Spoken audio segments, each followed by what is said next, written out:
Sunday হোক বা Monday, হাউসওয়াইফদের কোনো দিনেই ছুটি নেই। তো আজকে সকাল সকাল ঘরে সব কাজকর্ম করে নিয়েছি। ঘর ঝাড় দেওয়া, মুছা, বিছানা বাগানো, চান সব কিছু হয়ে গিয়েছে। আর আমার খুব খিদে পেয়ে গেছে। আর হাজব্যান্ড আর ছেলে গিয়েছে হচ্ছে বাজারে। তো আমার ঘরে আপেল রাখা ছিল, সেটাই ভাবলাম তা করতে খাই। তো এখন আমি বসে বসে আপেল খেয়ে নিচ্ছি। না হতেই হাজব্যান্ড আর ছেলে চলে এসেছে। আর নিয়ে এসেছে আমার জন্য হচ্ছে মিষ্টি, আর নিয়ে এসেছে কচুরি। ওরা দোকানেই খেয়ে এসেছে আর আমার জন্য নিয়ে এসেছে।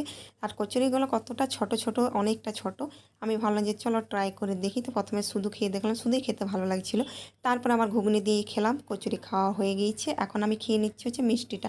তো মিষ্টিটা খুব একটা ভালো ছিল না, আমার ভালো লাগেনি। তারপরে খাওয়া দাওয়ার পরে একটু ঘুমিয়েছিলাম। আর এখন বিকেলে একটু ঘুরতে যাবো। জাদুঘরের ড্রেসটা চেঞ্জ করে হাজব্যান্ড ছেলেকে নিয়ে বেরিয়ে পড়লাম বাইরে।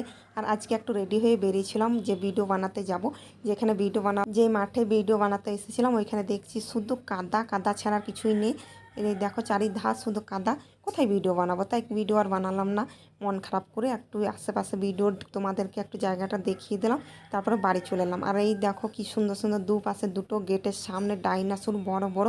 তো মনে দুঃখে ডাইনাসোরদেরকে টাটা বলে বাড়ি চলে আর কি। বাড়ি এসে একটু বসে তারপর রাতের জন্য রুটি করে নিলাম। আর আজকে রাতে ছিল রুটি।